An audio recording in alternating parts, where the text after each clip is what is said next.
তোমরা সবাই কেমন আছো? আশা করি ভালোই আছো। তো আজকে আমি তোমাদের ছানার সন্দেশ করে দেখাবো। আজকে আমি পারোজ কিচেনে তোমাদের জন্য নিয়ে চলে এসেছি হচ্ছে ছানার সন্দেশ। তো তার জন্য আমি এখানে নিয়ে নিয়েছি হচ্ছে এক বাটি মতো ছানা নিয়েছি। সেটা ছানা বাড়িতে আমি কাটিয়েছি দুধ দিয়ে। আর নিয়েছি হচ্ছে এখানে আমি এক বাটি মিল্ক পাউডার নিয়েছি। এখানে আমি একটা কাপে 1 কাপ মতো লিকুইড দুধ নিয়েছি। এখানে আমি নিয়েছি হচ্ছে 1 কাপ পরিমাণ সুগার পাউডার। আর এখানে নিয়েছি আমি কোকোনাট পাউডার। তো আমি এই দিয়েই কিন্তু আজকে ছানার সন্দেশ তৈরি করে তোমাদের দেখাবো।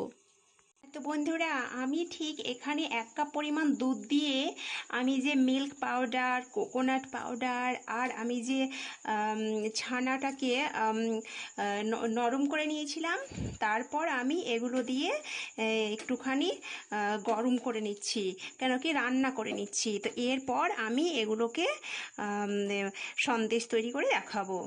আমি ঠিক এইভাবে একটা বক্সের মধ্যে আমি একটু ফুড কালার দিয়ে দিয়েছিলাম গ্রিন কালারের।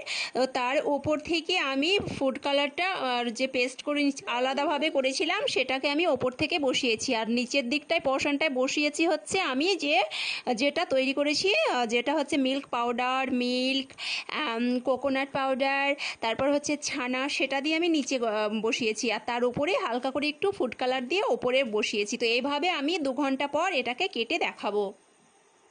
দেখো, আমি ঠিক এইভাবে করি সন্দেশগুলোকে বানিয়েছি।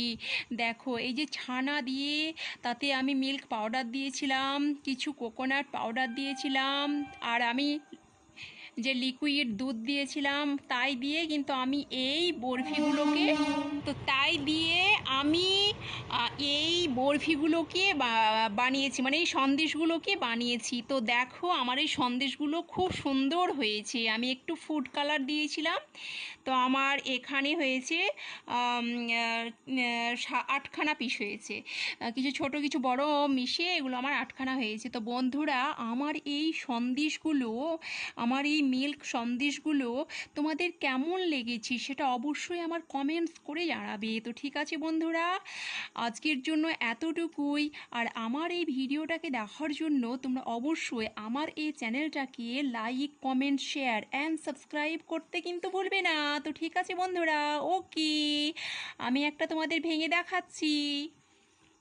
এই দেখো, খুব সফট হয়েছে, আর খেতে তো ভীষণই টেস্টি। তো তোমরা বাড়িতে একবার অবশ্যই ট্রাই করো এই মিল্ক সন্দেশগুলো, বা মিল্ক কেক বা মিল্ক সন্দেশ, বরফি, সেটাই বলতে পারো। আমি এটাকে মিল্ক সন্দেশই বলছি। তো ঠিক আছে বন্ধুরা, আজকের জন্য এতটুকুই। ওকে, বাই বাই।